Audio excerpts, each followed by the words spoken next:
Alors ça y est, maintenant on a fait le plat carré. Maintenant, on va imaginer que vous ayez une ventilation à poser. Donc, on va partir sur une ventilation de comble. Il existe deux types de ventilation. Vous voyez la dimension?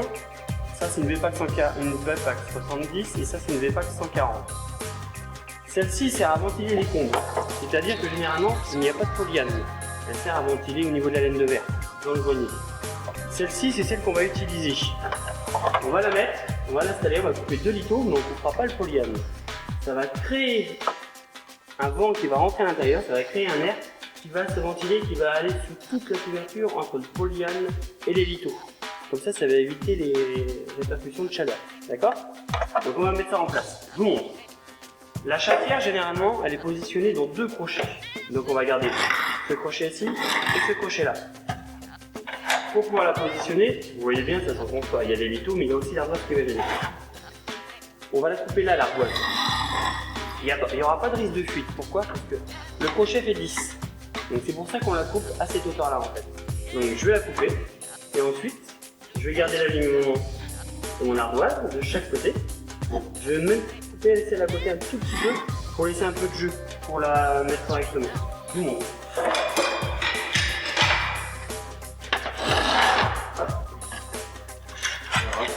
Je refais ma coupe.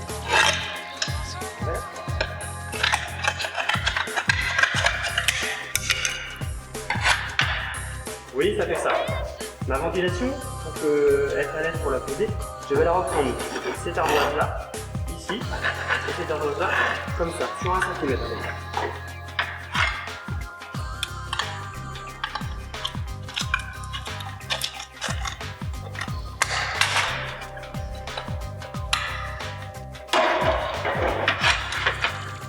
Là, j'enlève le crochet pour pouvoir la tirer.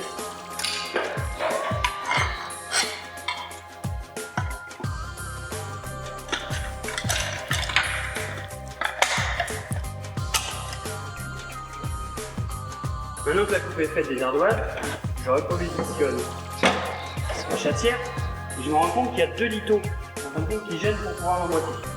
Donc je prends ma scie aiguille. Donc je me mets loin, je suis obligé. Je fais attention à ne pas couper le polyane.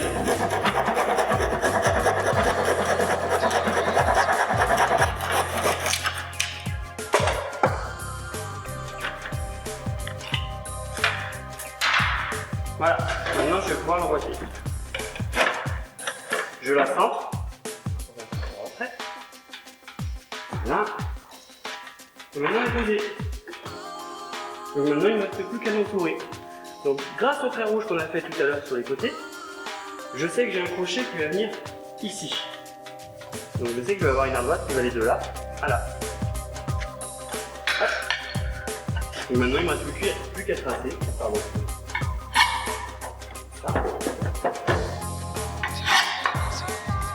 Vous voyez? Alors, je reprends la pince.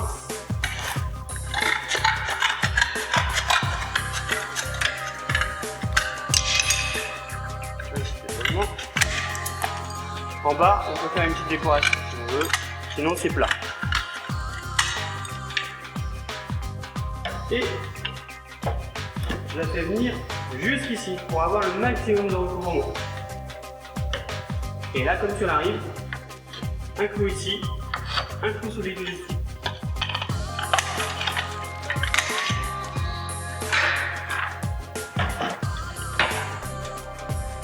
On reprend les coordonnées et je pars.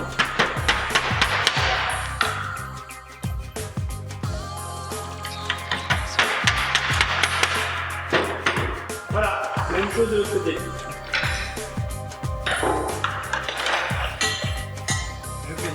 Un crochet point au niveau du chevron, toujours appuyé, et pointé. Je prends mon ardoise à l'envers, je trace,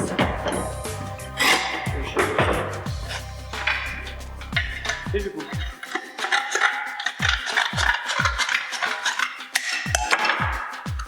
Une petite coupe en arrondi dans le bas, un épaulement, et 2 trous.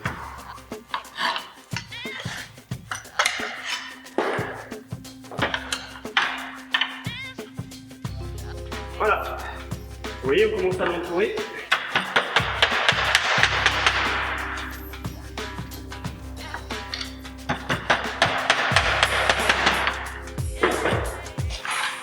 Ensuite, l'entière. L'entière, on la repositionne.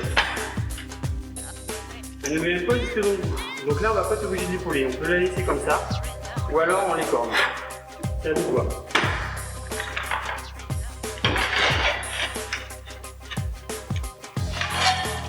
Celle-ci, même chose. On suit toujours les traits d'appel qu'on a fait tout à l'heure.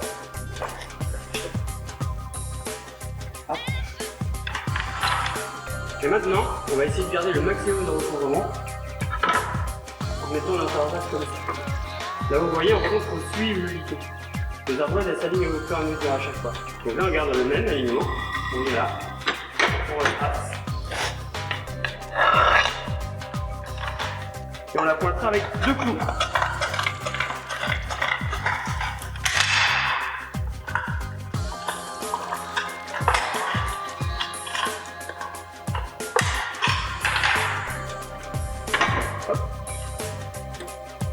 Et hop.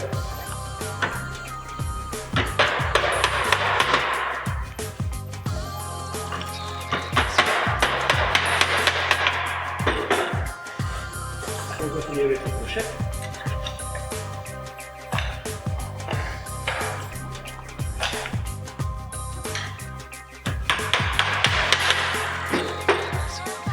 Et on repart avec une ardoise. Là, on va mettre comme ça. Ici, on voit qu'on ne peut pas mettre de crochet parce que c'est du plastique. Donc celle-ci aussi, elle sera teintée. Et pour éviter justement le côté paillement, que ça soit trop choquant, on va y faire une petite coupe ici. On va mettre le crochet d'abord là. On va y faire une coupe en triangle. La même chose de l'autre côté. Ça évitera d'avoir l'impression que l'ardoise.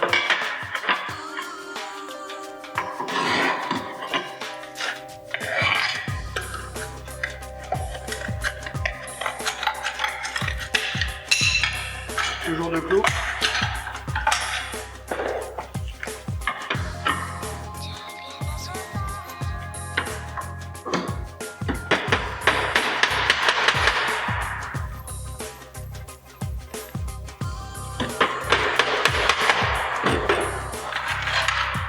C'est-à-dire l'ardoise.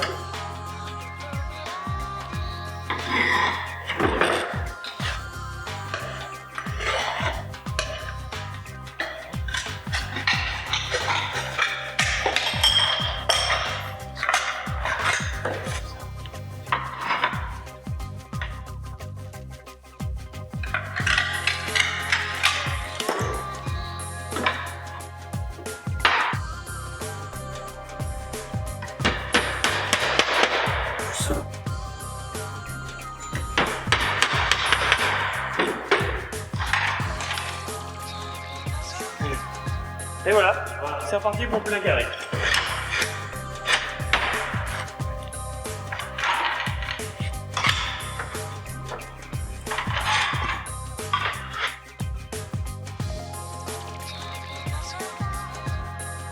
Pour la finition de la couverture, il ne reste plus qu'à mettre le fêtage.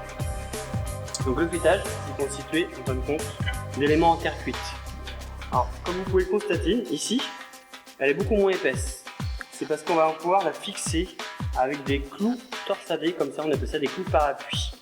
On l'enfonce à l'intérieur, et plus on l'enfonce, plus le joint ici vient s'écraser, ce qui empêche d'avoir de l'eau à s'infiltrer à l'intérieur. D'accord?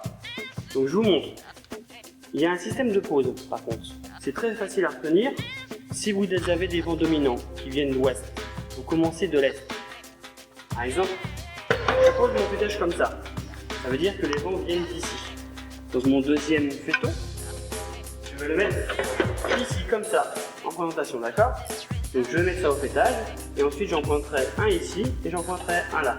D'accord? Je vous montre. On peut tous les emboîter, les uns dans les autres, pour ensuite les pointer. Là. Troisième.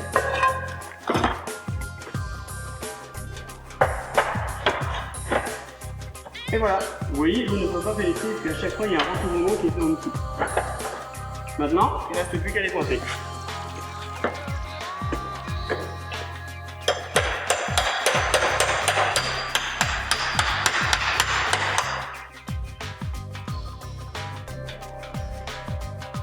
pour cette réalisation, nous avons utilisé de la K08. Donc c'est une ardoise A1, T1 et SA1, norme NF, garantie 30 ans. Elle est facile à utiliser, elle n'a pas de fil, donc c'est une ardoise qui est très bien à poser. Ensuite, comme vous avez pu le constater, on a posé des crochets. C'est des crochets de 18%. 18%, ça veut dire quoi? Inox. Ça veut dire qu'en fin de compte, dans le temps, ils ne rouilleront pas. Si vous prenez les mêmes crochets mais en 17%, 30 ans après, il y a de l'acier dedans, ils rouillent. Vous êtes obligé de refaire votre couverture. Donc je vous conseille de prendre du 18 et de mettre une ardoise de qualité. Voilà, je vous remercie.